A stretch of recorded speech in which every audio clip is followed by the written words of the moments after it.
episode of Real Talk by Backwoods Paranormal. Today we got Amber from Amber's Asylum with us. Hello. For anyone who hasn't seen your videos, tell us a little bit about yourself.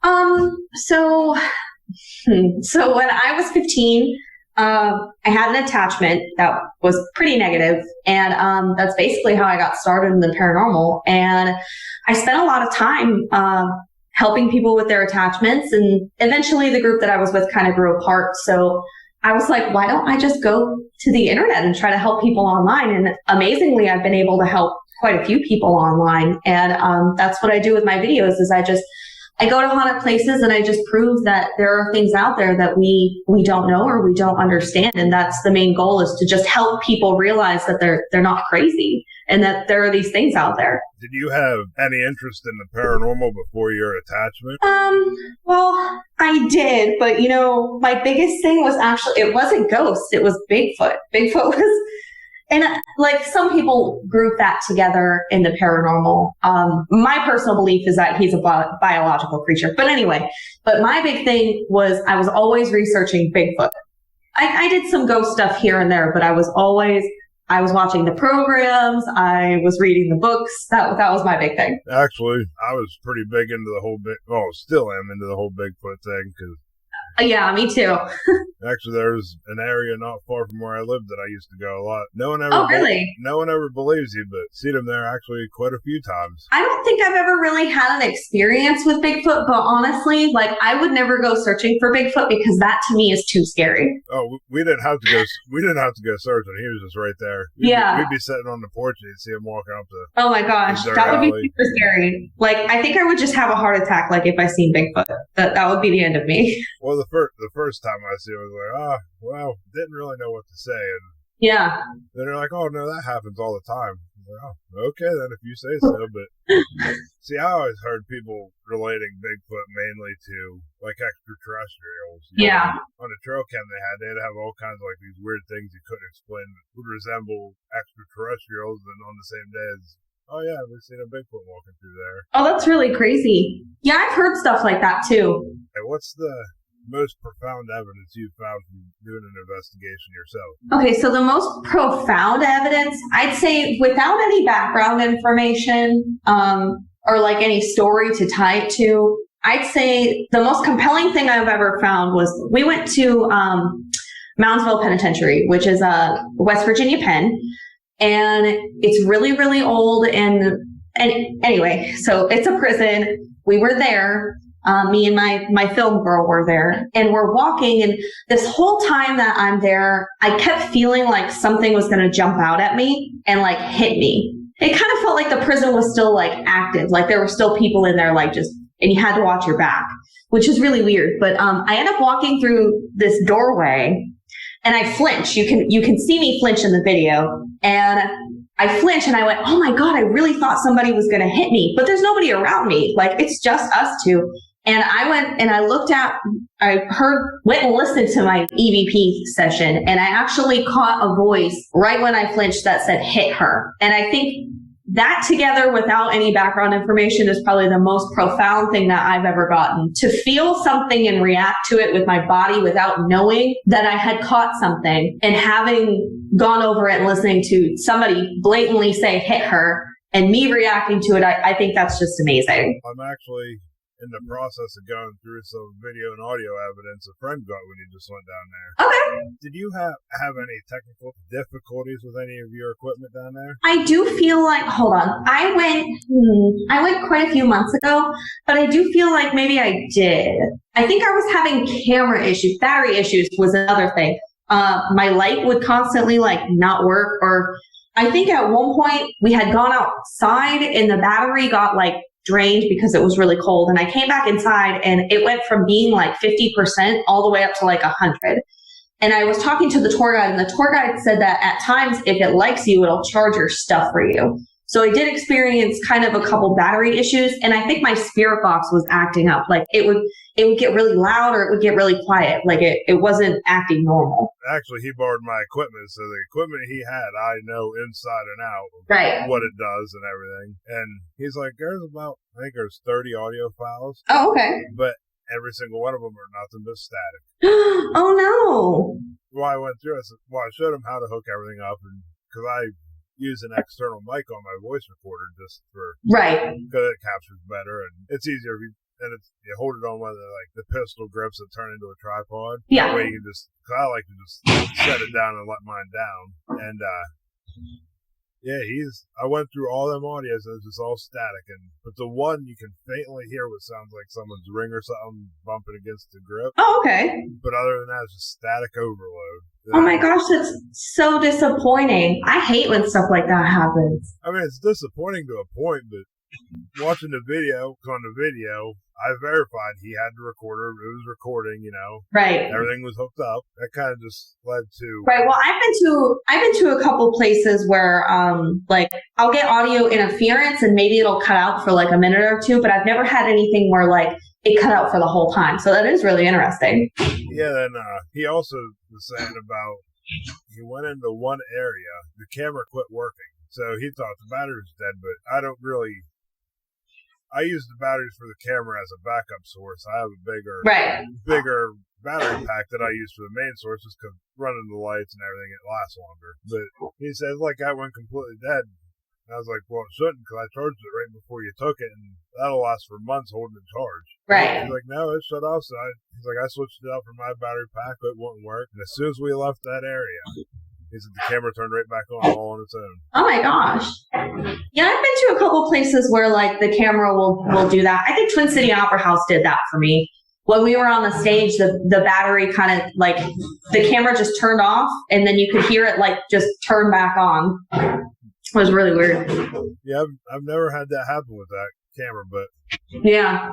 Well, and also the way I have that camera set, it's supposed to record continuous, and he said he didn't mess with the adjustments or anything. There's clips that are like 10 minutes long, 15 minutes, 20 minutes. That's weird. Yeah, that's weird. But also, I'm currently working on a case for a residence. Oh, that's cool.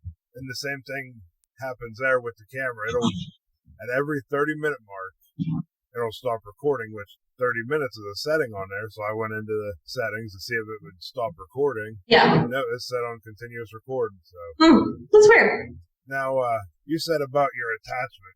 Can you talk about that a little more? Well, I have quite a few stories, but we'd be sitting here forever. But I think my attachment was really scary for me because, like, I wasn't an investigator at the time. Like I said, I had been into the paranormal, but it was mainly just like Bigfoot stuff, some UFO stuff here and there, but not really ghosts. And I just remember I couldn't understand what was going on. I would see shadows. I would hear my name being called, and it would drive me crazy. And it got to the point where other people in the room would also hear my name being called. And then I was like, wait, so I'm not the only person that hears this? That's crazy. And then they would start to see things out of the corner of their eye. But it would always like move my stuff or something would be moved. And there was one time I had gotten pretty scared because I would wake up in the middle of the night and I would feel like breathing on my face and it would be like warm, which I thought was really weird. But then you'd turn and look and there was nothing there. And the boyfriend that I had at the time, we had 3 closets. So he was like, well, this is what we're going to do. The closet doors kept coming open and it was driving us crazy that they were coming open. Like every night they would come open. So we ended up taking chairs from the dining room and propped them in front of these doors. And I woke up at like 3:00 in the morning and all of the chairs were in the center of the room, like back to back. And I thought that was super scary for me because I was like, oh, great. Like, if it can physically move chairs, like it'll probably kill me. And it got really scary for quite some time. Have you had anything like that since? No, actually, I have not. So I worked on that. So I'd say I probably had that for about a year. I happened to see a psychic on the off chance that she wanted to meet me, which I thought was really weird. But she kind of explained everything that was going on, and she was like, this is how you get rid of it. And I just worked a lot on being overly positive. Now, I don't have like a belief or like a religion or anything that I follow. So the way that she explained it to me was like, a lot of the attachments that you get, they seek out the negative in you, and they'll dwell on that and they'll feed off of that. So I just, I had to turn my life around and just be more positive. And that's basically what I did, because I was in a pretty negative state of mind when I had that. So that's what I work on. And when I go to all of these places, I keep that in mind. So if I'm not feeling quite up to it, or if I'm feeling just even slightly negative, sometimes I'll call off the investigation, because I know that that's a chance that you take when you do those. And I really don't want an attachment, but I do know how to get rid of it if I do get it. Yeah, I've seen one of your videos, you called off because you were starting to feel... Right. That one was the Monroe house, yeah. Yeah. Have you ever been afraid to go home after an investigation in fear that something was attached, or you might take something back with you? I don't overly get that feeling. I will say, when I did the Monroe house and I called off the investigation and I ended up leaving, the thing that concerned me was the owner and I were talking prior on the tour, and he said that a lot of people who are either coming or they're going from the location, they tend to get into accidents, and a lot of people die who are associated with the house. So I was a little worried about maybe getting into an accident on my way home. But other than that, I wasn't too worried about an attachment, but I'd say that was probably the closest to being worried about traveling home or possibly an attachment that I've been. No, I seen, actually, you went to a place it's on my to-go list, the Hinsdale House. Yeah. What was your experience with that? So I had intentionally gone to the Hinsdale house because I was going to do my first solo investigation. So I was going to do that house alone. What I didn't realize was, and some places do this, when you go to a haunted place, sometimes they have a tour guide in the building with you to make sure that you're not damaging the property or you're not stealing anything. And while I knew that she was going to be there, I didn't know that the house was so small. So unfortunately, no matter where I went in the house, you could hear what she was doing. So a lot of the stuff that I heard or things like that, I had to kind of rule out because I wasn't sure if it was just contamination. But I did get quite a few EVPs in Mikey's room, which I thought was really weird, because I was kind of just sitting there and she was sitting in the living room, and I got a lot of EVPs. But there is an upstairs bedroom that's Mary's bedroom, and that bedroom is so heavy and it's really hard to breathe in that bedroom. And it's kind of hard to explain, but that bedroom is definitely on the darker side. I wouldn't say like too dark, but it's definitely heavy in there. And as soon as you cross into that, into the doorway, you can definitely feel that there's just a difference in energy there. I seen the Hinsdale house first on Paranormal Lockdown. Oh yeah, I've seen it on there too, but that was after I had gone. Now, with your experience versus what you've seen on the TV show, because I always like to compare, Hollywood to what I consider more real, but were they actually close to what they were talking about and feeling up there, in your opinion? It's been a while since I've seen the episode. I want to say I didn't have an issue with the episode, but I can't be too certain. I do agree with you that sometimes shows can be a little exaggerative, or they can be like sometimes dramatic about the way that they present the evidence or the way that they say what's going on. I feel like Nick Groff and Katrina Weidman are pretty accurate about a lot of things. Like I did the Monroe house because I saw the Paranormal Lockdown episode, and that was pretty accurate. So I want to say that the episode itself was pretty accurate as far as depicting the heaviness of that energy.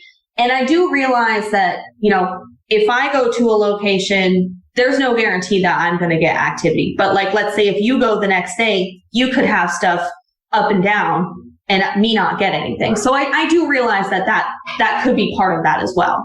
Yeah, because the case I'm working on now that's why I'm going back for more investigations, because they said stuff will happen to their friends. Like, the more their friends show up, the more will happen to them. So right. I figured going back, the more it happens. Yeah, actually, that's what got my interest in the Hinsdale house. I was watching the Paranormal Lockdown, which, yeah, I know Hollywood uses fear because fear sells and views are money. So I figured if someone would have went there and it would have been somewhat similar, it would have been a complete waste of time just that I bought into the whole fear. But I've seen Katrina on other stuff.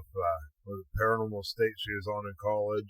Yeah, I'm not too sure. I don't think I watched that one. She was on there out of Penn State here. Okay, yeah. Yeah, and now she has that show with Jack Osbourne. Yeah, that Portals to Hell show, yeah. Yeah, she seems pretty consistent through all that, so. She does, yeah. I really like her because, well, for one, I can't stand when I'm watching a show and people are like screaming and running away. To me, that's irritating because as an investigator, I would never just like scream randomly and just like run away. Especially when you spend all that money to be there. Like, why? But she's probably one of the one small group of investigators that I actually look up to. I would say she's very consistent. Well, me and the wife will sit there and watch all these different shows, and we usually just do it to make fun of them. And yeah, because really, if you're going to investigate somewhere, if something happens, you're not going to run away. You're going to go towards it and see what it is. Yep. There's one show that comes into mind where all I do is scream and run away. Yeah, I used to watch that show, and I can't do it anymore because I can't stand the screaming. Like for me, anyway. But we watch it more for comedy than anything else. So yeah. And another thing that bothers me is like, if you've been investigating for even a small amount of time, you'd know that screaming and running away isn't like, yeah, maybe you do it your first couple times of going, but you're not, if you're supposed to be like a professional or expert, if those terms even apply in the paranormal world, you wouldn't do that. No. Have you ever went to a location where before you even started the investigation, you started to feel like this overwhelming negative energy and you just never even done the investigation? I would have to say we did Madison Seminary last year, and we were just filming the tour, and we had activity happening just while we were on the tour. Our flashlights kept dying, and then they would randomly like turn on, or like I try to turn them on and I couldn't get them on. And I think I caught a couple EVPs on that tour, but we weren't even rolling yet on the camera. So we had just finished the tour and we were getting ready. I do this thing where I set up like static cameras, and I was setting up static cameras, and we were upstairs in the asylum area, which is a portion where they used to stick some of the people who couldn't like walk around. They would just be up in that area. And I was talking to my friend because they were on the tour. They were saying that there is this entity named Sarah, and they do believe that it is a slow burn type of demonic presence. They think that it's a demon who's pretending to be a child. Now, I can't confirm that. I'm very reluctant to throw the word demon out anyways. So I just know that it was negative. But I was looking at my camera girl, and I said, what do you think of Sarah? And all of a sudden, these just footsteps just run towards us, and we're like, what the heck is that? And I had to try to turn on my camera just to get it rolling, because we were rolling on nothing but audio. And I finally got my camera on, and I was like panic. Well, I got my camera on, but the SD card said that it wasn't readable or something like that, which is weird because usually prior to my investigation, I will always check to make sure that all the SD cards and the batteries work, so that way we don't run into that issue. So we had to go downstairs and collect ourselves and then come back in to figure out like what was going on, just to get ourselves like straight, so that way we could actually do the investigation. But that's probably the only time that I've ever had stuff happen prior to an investigation. Now, what's one location you'd go back to in an instant? I pretty much do any location. I'm pretty much down for any location. I would always go back to Moundsville. I love Moundsville. I also love Hillview. Oh, my cat's playing with a little thing. Hillview is really great. I love Hillview. I used to live in town where Hillview is, so I've been to Hillview 10 plus times, both on public and private investigations. And they're so familiar with who I am there that I get EVPs all the time. And then I'll turn on the spirit box and I'll always get my name, and they'll be like, oh, hi, friend. And it's super cool to experience a friendship with a spirit. I think that's really rare that you are able to build that bond where they trust you enough to be able to do the things that you're asking. So I love Hillview. I would go back to Hillview. I can't remember where I see it, but that's one I'm going to try and get there, because it really ain't too far from where I'm at. I think like an hour and a half or so. Yeah. I will say I saw it featured on Destination Fear, and the way that they depicted that building, I don't even want to call them out on it. Like, I don't want to be rude, but they depicted it as this heavy, heavy feeling building. And honestly, I don't view Hillview that way. Maybe it's because I've been there for so long. Maybe it was just heavy to them. I know that some investigators experience things differently or they perceive things differently. For me, Hillview is a very calm and relaxing place. I would highly suggest Hillview as a beginner.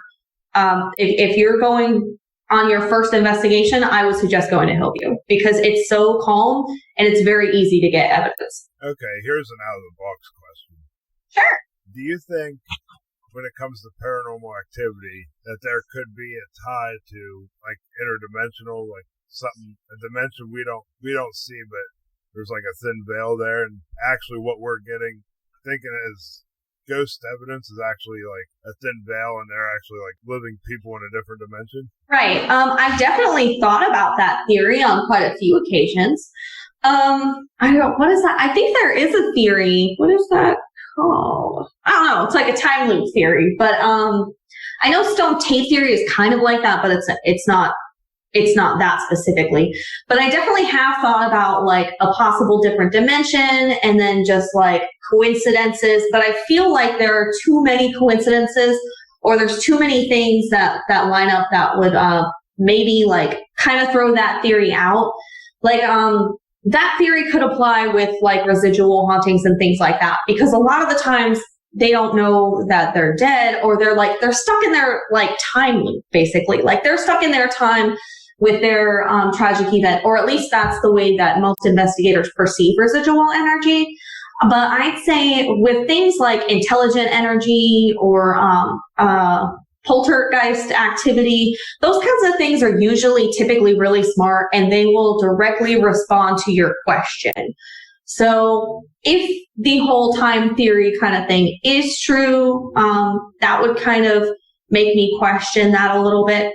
But other than that, I think for residual, it would closely resemble something to that, yeah. I thought about that every now and then. It's like, I'd be sitting there, I was like, well, what if that's just a thin veil or something into another dimension and we're happening to spy in on somebody else's life, but then what if someone else is on that side of it doing the same thing with us?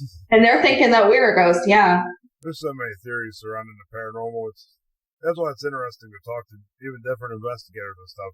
It is, yeah, because I feel like the whole paranormal community is it's all based on perspective. Some people like spirit box, some people don't. Some people like SLS, some people don't. And it's all the perspective on how you look at it and you perceive what is evidence and what isn't. And I think because of that, it's so interesting to hear the different stories and to hear the different possibilities and to see the different types of evidence that you get. I think the whole thing is just so fascinating. Now I've seen you use the spirit box a lot. I actually use the 7. Yeah, I have. Yeah.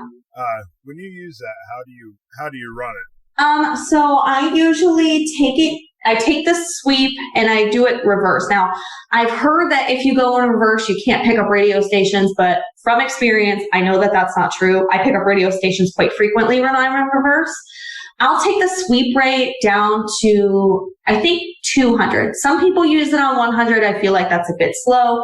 And then 300 is really fast. And I feel like 300 doesn't give the opportunity for the spirits to speak that whole sentence that you're really looking for.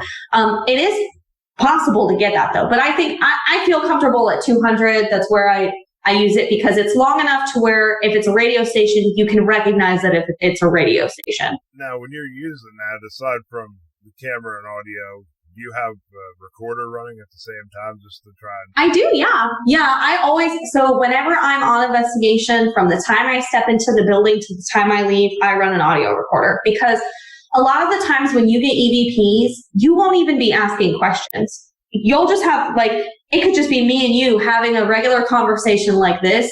And a lot of the times the spirits just want to be part of that.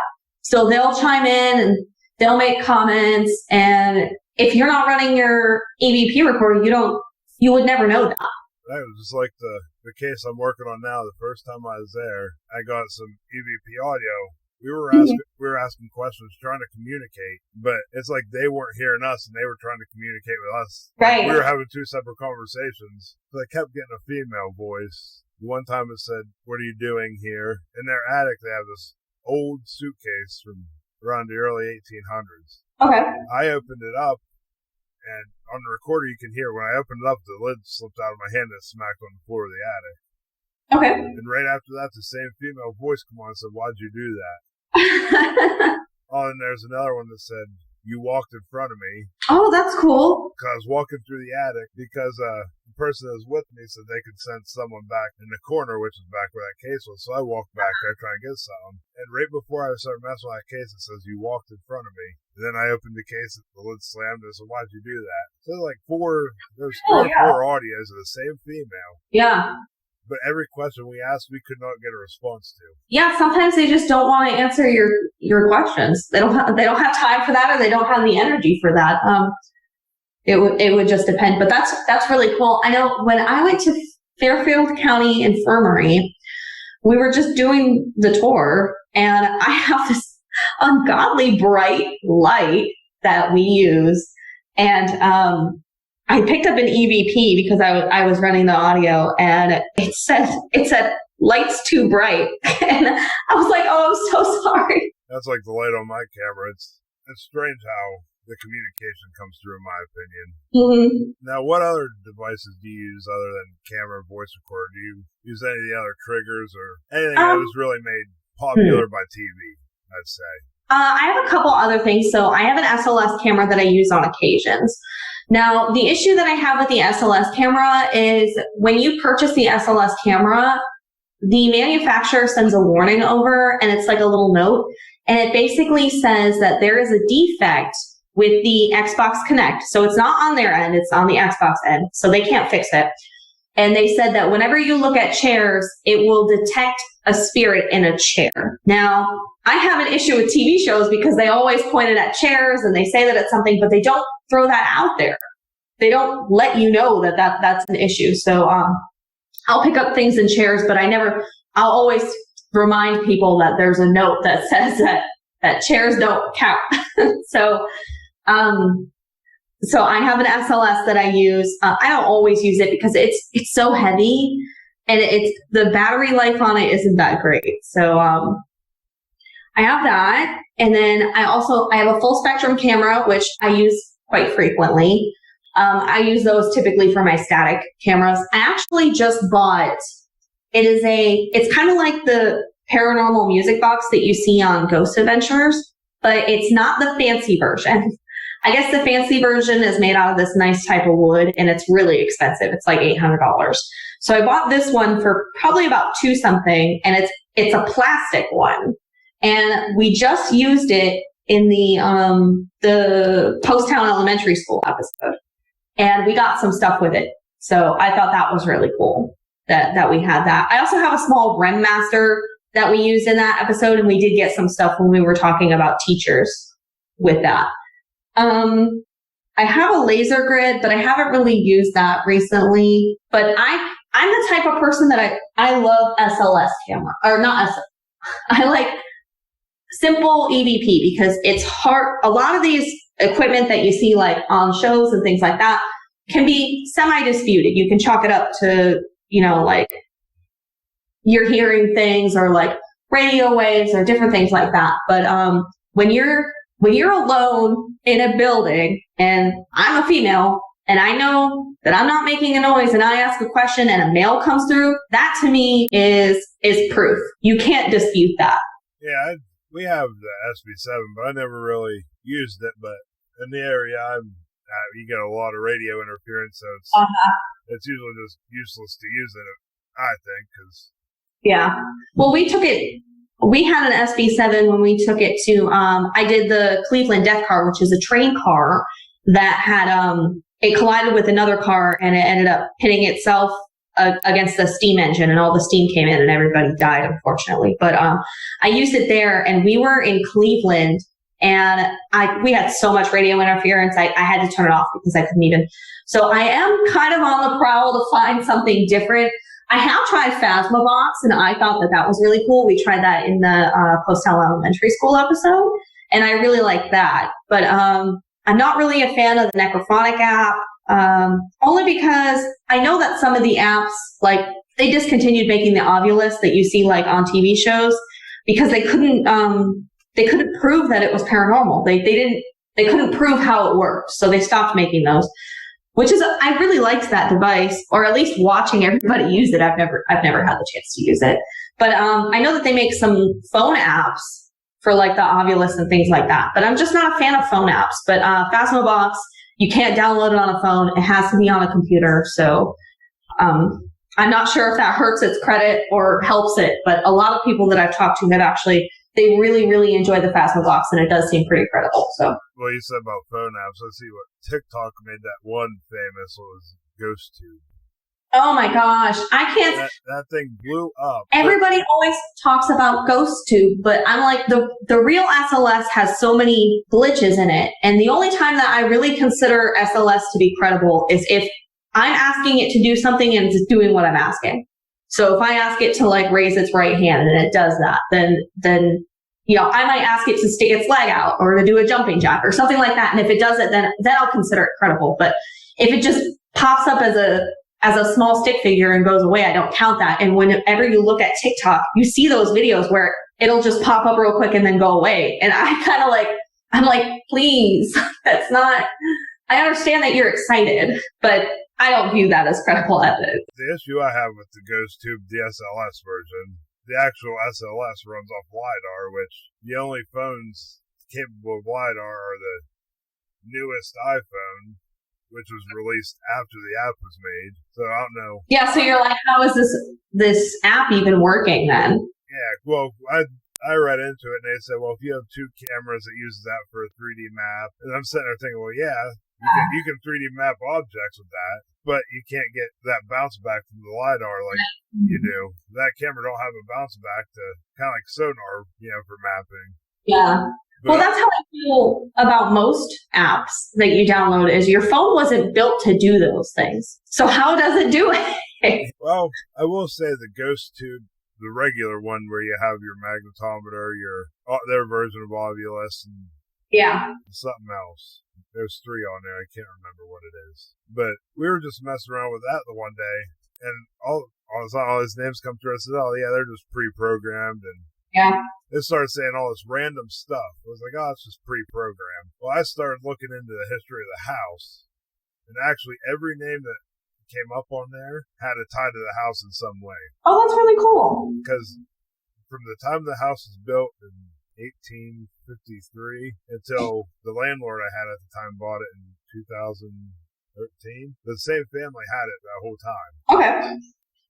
So there was like all these names. It's like, okay, this name matches up with the original owner of the house's brother. Right. And it's like, okay, well, why did it say Africa and Europe? Well, I'm here to do a search on the people, and the brother actually served in World War II, but he stormed the beaches of Normandy, and he was stationed in Africa, and he ended up storming the beaches of Normandy. Oh, well, that's really cool. So I'm like, well, the Africa and Europe and all that matches up. The names are matching up. And then we were running it, and I can't remember what it said, but it said something on through the voice part. But at the same time, I had our digital voice recorder running, and there was a voice that overpowered the phone with what it was saying, and it matched up, almost perfectly matched up. I'll have to try and find that recording one of these days and get it posted. Okay, that would be really cool, yeah. Because you could hear the robotic sound from the phone saying this and that, then all of a sudden this one word actually has a human voice to it, and it's louder than the phone itself. Yeah. Well, we've done, I've had that happen where like I'm using the spirit box and I'll get like a voice that doesn't come from the spirit box. Yeah. Yeah, because for that app, I've done everything to try and disprove it. And I just ended up getting mad because every time I was like trying to disprove it, it's throwing it back in my face. But like I said, as for the camera, the SLS part, I can't get on board with that. But the guy on the last episode, after talking with him, I found an app for like an accelerometer and stuff to see like vibrations. And I've been testing that, and all them different sensors in there are the same things that most of your ghost equipment use, like to pick up the voices and stuff. So, like in a sense, I can see that being real because you got the same sensors in a phone as you got in the Ovilus. And there are a couple other ones they have the same environmental sensors. Yeah, I'm sure that, there's like hundreds of different types of ghost equipment that you can buy in form of apps. And so there's bound to be some that are accurate or, real. But my friend, the girl who usually films with me, she said that her cousin used to make fake apps and plant like things in it. So then I was like, okay, well, we're not using apps then, because I don't want to take the chance of it being fabricated. But a lot of people do use apps because it's a good alternative to spending the crazy amounts of money that they want for equipment, which I can understand. Yeah, see, I tried to, like with that GhostTube, I tried to use that. Oh, they just planted them words in there to brush it off, try and prove it's fake. But then it comes down to the point where from the time we had it running, and plus our location was never on, so unless it hacks in and finds your location, they would never knew where we were at. And they could have never done some sort of research on that area in the time it took to download it and run it. But yeah, I do get amusement watching them people. As soon as they see something, like on the app or something, they start freaking out. Oh, we got a ghost here, we got a ghost there. Or it could have just been picking up on the way that blanket was folded, or a curtain, or a chair. Yeah, I'm to the point where I can't watch a lot of shows anymore, just because I can't do it. Because I've been to so many places, so I know what it's like to be in those buildings. And sometimes the way that they explain it, or sometimes like the fear that they're trying to put in you is like, I can't do this because it's not like that. So most of my entertainment for the paranormal I get from YouTube, because you can watch half an episode of someone's YouTube and see if they're just overplaying everything and faked, or if they're actually, being real with it. But a lot of people think, well, the YouTube ones are boring because you don't get this, you don't get that. Yeah, but the thing is, a lot of YouTubers, or at least people who do it like me, we're not trying to do it because we're trying to get views or we're trying to scare you. Like, we're just trying to, for one, we're having fun. That's our hobby. That's what we love to do. And we will continue to do that regardless of whether people are watching or not. But it's not for the views. It's not for the hype. It's solely just because, one, we like doing it, and two, we like to show people that it's not fake. Then I've seen quite a few videos that you watch probably a whole episode on YouTube. They won't have nothing happen, but you're sucked into that whole episode because they're real with it, versus you get on Travel Channel or somewhere. I can only watch a few minutes of it, then I get bored, because you'd have to investigate for months on end without stopping to get that much evidence most of the time. Yeah. To be able to fill that much in 45 minutes, or you're doing it like you're adding in the audio and you're adding in this and you're adding in that for the fear factor. Yeah.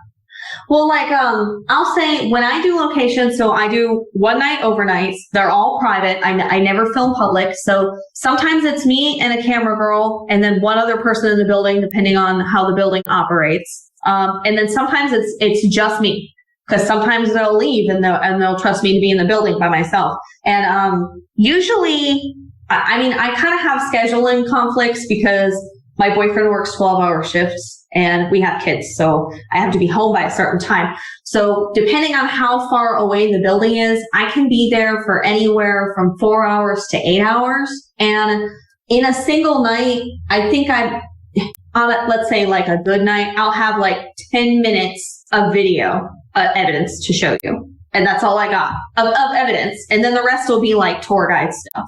But a lot of people are always like, there's not a whole lot of evidence. Well, I can't make it happen. It's something that just happens. So if it happens while I'm there, it happens. But if it doesn't, and sometimes you go to these places and you get skunked out. But it happens that way. So when I was watching your videos, I like how you put that tour guide at the beginning of the videos, because every video I've seen that's what drew me in, was listening to the tour guide, and then it goes on. So. Yeah, I think it's very important to have the tour. Well, for one, sometimes things happen on the tour. And for two, I think it's so important to have the background, and I want people to experience the same thing that I'm experiencing. So if the tour guide tells me, you need to come back to this spot because this is a hot spot, and they tell me stories, I want people to be able to experience that too. I want them to feel like, they're in the building with me, and this is a journey that we're all going on. What was the deciding factor for you to start doing YouTube episodes?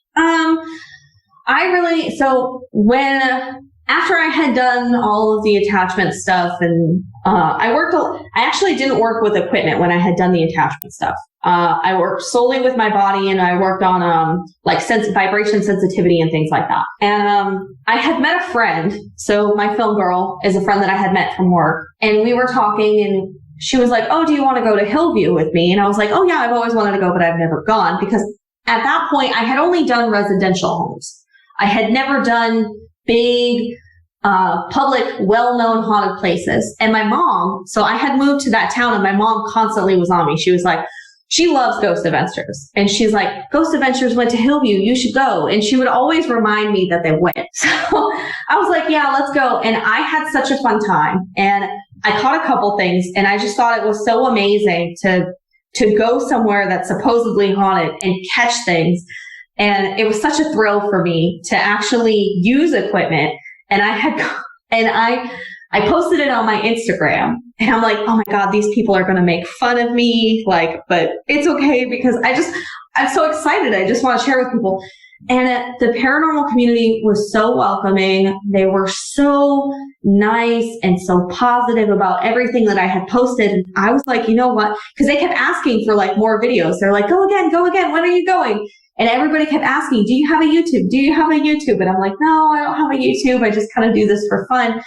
And I realized, I was like, well, I could start making a YouTube channel, and maybe, because I had 1-minute clips on my Instagram that people were watching, and they were like, I love your stuff. This is so cool. We want more. And I was like, yeah, let's do a YouTube channel and see how that goes. And, I had started the YouTube channel, and I was like, honestly, I just want to show people evidence, so that way they know that they're not crazy. And I just had a lady the other day tell me that she really loves my videos because she's had something following her ever since she was young, and she's never been able to talk to people about it. And with my videos, she's been able to open up to her boyfriend and have a small discussion. And I love that. I love being able to help people. I've had so many people shoot me texts over Instagram or just on my YouTube commenting, saying that their videos helped them through their experiences, especially my attachment video. No, I see with your subscriber count. It ain't obviously it ain't in the thousands like you see some of these, but right. It's pretty high for a paranormal channel. In my opinion. I started probably about a year ago, but to be honest, I was like, I'm just going to do this for fun, so I'm not going to upload consistently. So it was very random when I would upload, and I never knew when I was uploading, because I was also working a full-time job at the time, and I had kids. And it took me a really long time to learn how to edit. So I spent that year kind of just uploading randomly, learning how to edit better, learning how to do things here and there. And then I really started getting into it right at the tail end of the year mark. And I was like, you know what? I'm just going to go hard. That's what we're going to do. We're just going to go hard. And I was like, you know what? Screw it. We're going to upload once a week, because everybody's always asking for episodes, and I enjoy doing it. And I'm to the point where, so we just moved to Indianapolis, and because my boyfriend had a really good job offer, so he actually works and I don't have to. So I'm like, I just want to spend my time filming and investigating. It's every person's dream to be able to do that. And I'm like, and I'm here and I'm available to do it, so why not do it? So now I upload every week, and let me tell you, uploading every week severely helped me. I'd say within the first year, I had probably about 300 followers, somewhere around there. And just from uploading every week for the past 2 months, I think I jumped from 300 and we're almost at 700. I think I'm 3 away from 700 right now. Now, when you first started, did you ever expect your subscribers to get that high? No.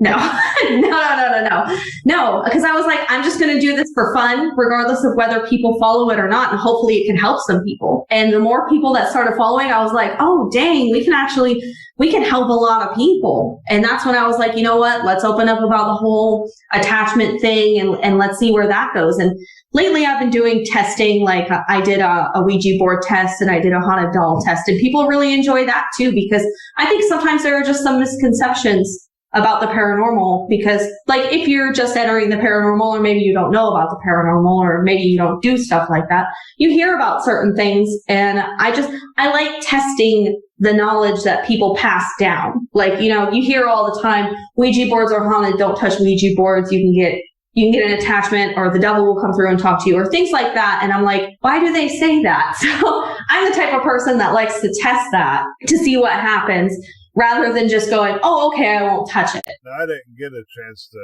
see that video of the Ouija board. I seen it there, I just didn't get a chance to watch it. Right. So what did you come up with from your test? Well, so I did some research. I like to link the paranormal to science and at least be able to explain it in some sort of way. So to begin with, I wasn't getting anything. So I used it for probably about 4 or 5 days at home by myself, and I didn't get anything. And I had turned to Instagram. And I was like, please help me. I'm using a Ouija board. It's not moving. What do I have to do to get it to moving? So everybody had come up with a different solution. They were saying, use it with multiple people. So I tried that. That didn't work. They said, open like a seance circle. I did that. That didn't work. They said incense, candles, use it at midnight, all sorts of different types of things. And I tried it and I could not get any of it to work. So I turned to science. So I was looking it up, and from the way that science explains the Ouija board, it says that basically when people put their hands on the Ouija board and they answer questions, a lot of the time, or they ask questions, a lot of the times they're asking questions that they might suspect an answer to. And there's this thing called the ideomotor effect, which is basically when you move your body without meaning to do it. So they explain that a lot in like hypnosis and things like that. So it's a subconscious in your brain that is moving something. Now, in order to test that, what I did was I wanted to take the board to a haunted place, because I thought, well, maybe my house isn't haunted. And that was a big thing. So I was like, I need to find a haunted place that allows me to take the board there. So I actually took it to Whispers Estate, which is a pretty haunted place. I did an investigation there, and then I did the Ouija board episode separate. So I had taken the Ouija board there, and the tour guide volunteered to use the Ouija board with me. So what we did was we blindfolded ourselves, and then I turned the board and turned it randomly around like in a circle, in a couple different circles. So that way we wouldn't know where the letters were. That way we couldn't subconsciously answer ourselves. I wanted to eliminate the subconscious part of it. And for the most part, the planchette went random, and it didn't really land on things. Every once in a while, it would land on like a yes or maybe a couple letters, but it really didn't explain anything. Now, I can't say for certain whether or not Ouija boards are real. I think they can be real in certain circumstances. I think when all the stars kind of align with that, they can be real. But I think most of it is kind of on a subconscious level. I'd like to take the Ouija board back and run a series of different tests, so I don't think I'm done with that yet. But that's pretty much what I learned from that episode. See, I never messed with the Ouija boards because, like I said, that's watching people do it. That's my belief. That, right. Okay, it's a subconscious thing, you know, the electrodes, your synapses and stuff firing, you're pulsing your fingers. Mm-hmm. I will say, you're moving and you don't even realize it. Yeah. The planchette was very, very easy for me to move. And I think I represented that in the video. I dropped my shoulder up and down, and the planchette would move about a half inch forward and back just from me moving my shoulder. Now, do you think if you tried using a Ouija board, say like a psychic or someone more open through their paranormal, it might have a difference? Would that be something you're going to try, as maybe a psychic or something? I totally could. However, I don't want to sound mean, but I'm semi-skeptical about psychics. And I know that sounds really weird coming from somebody who has had a firsthand experience with a psychic. I see so many online, and they're like, let me give you a reading. And I'm like, no, thank you. Like, I don't need any of that. Now, I get constantly contacted by people who say that they're a psychic and all this. Now, I do believe that everybody does have some form of sensitivity to the spirit world. I do believe that. But a full-blown psychic that can tell me all the information that I don't know, that I can go back and find, I haven't really come across too much. But I would love to sit down and test that. I'm a big tester. I like to test what we've heard.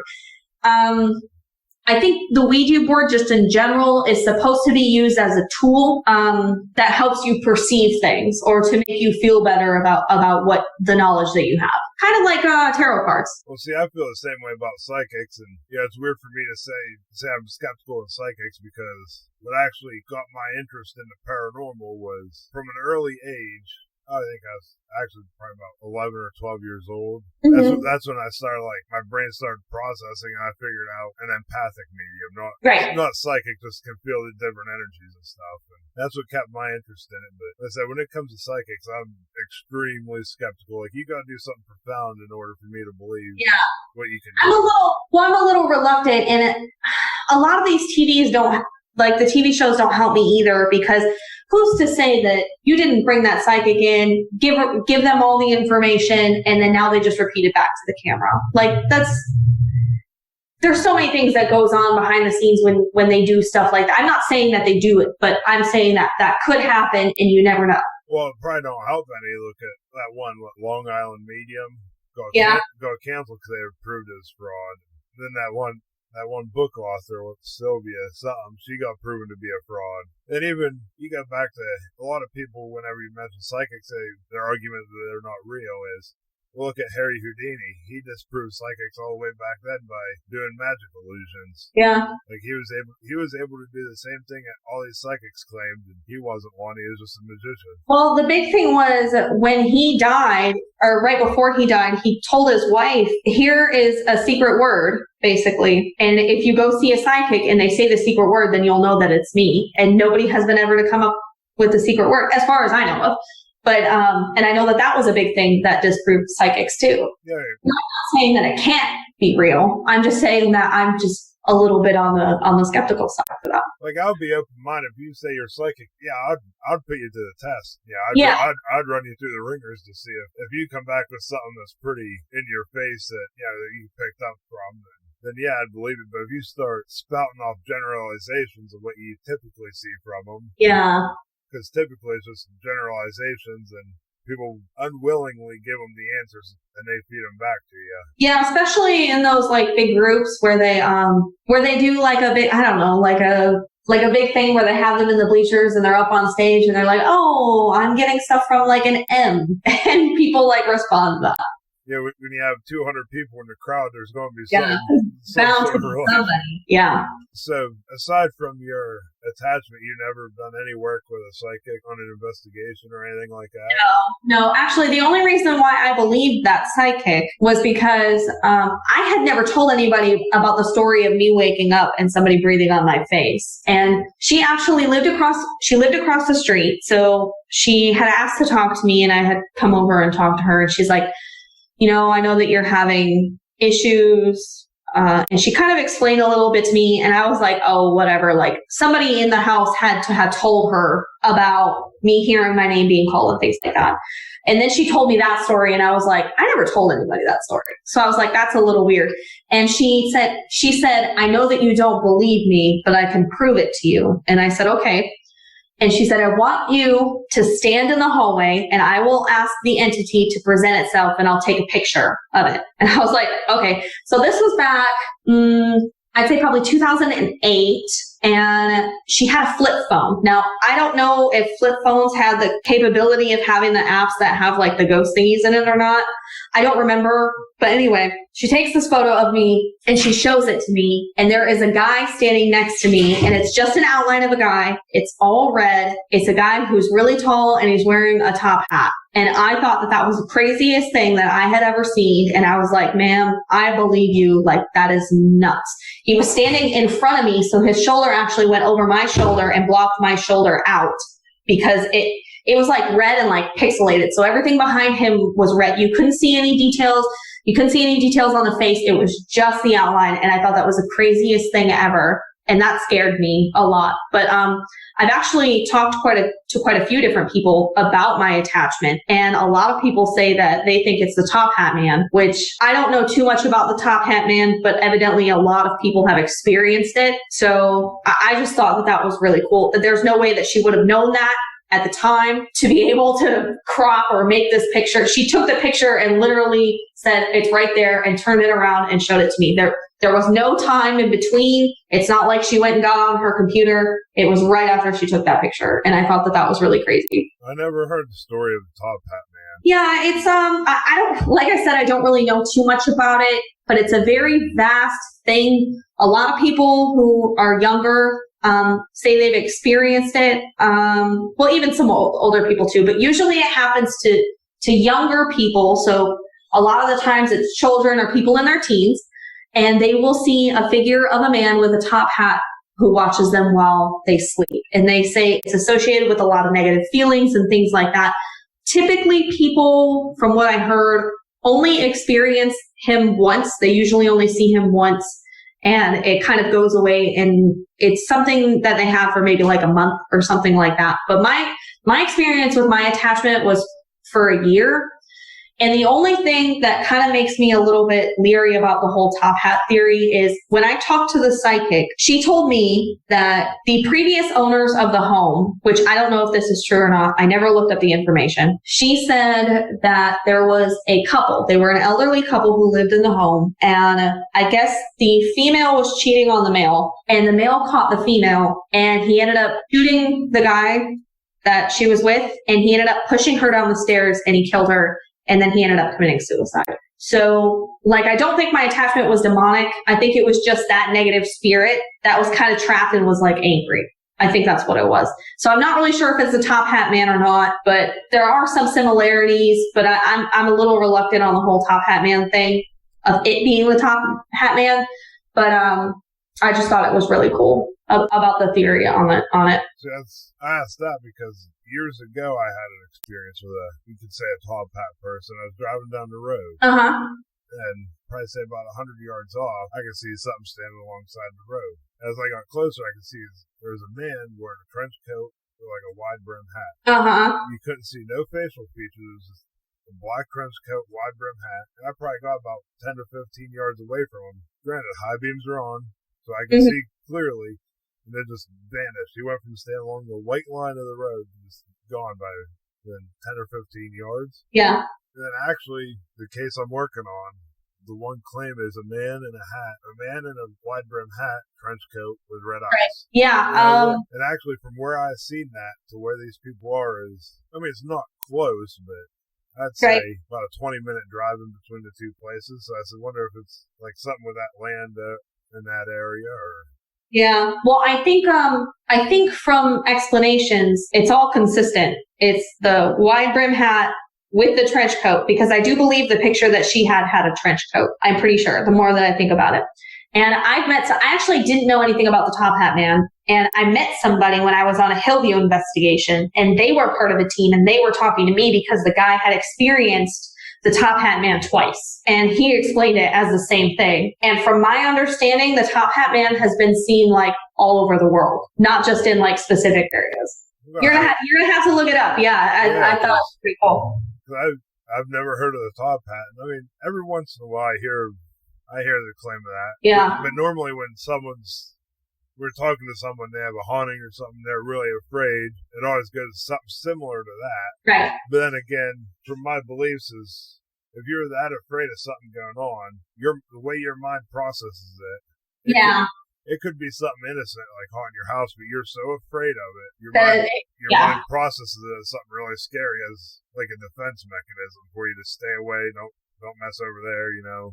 No, yeah, I completely understand. Like I said, I used to work on attachments, and sometimes we would go in and someone would be so scared, and I'm like, I don't think that what you have here is negative. I think it's just wants to make itself known. And they're like, no, it's negative. And I'm like, I'm not really feeling negative. It's just sometimes people just can't deal with those types of things. Yeah, they instantly go to negative. But then they forget how powerful the human brain really is, Right. We're going to have to call it a wrap on this episode. I'd like to thank you for coming on here. Oh, yeah, you're welcome.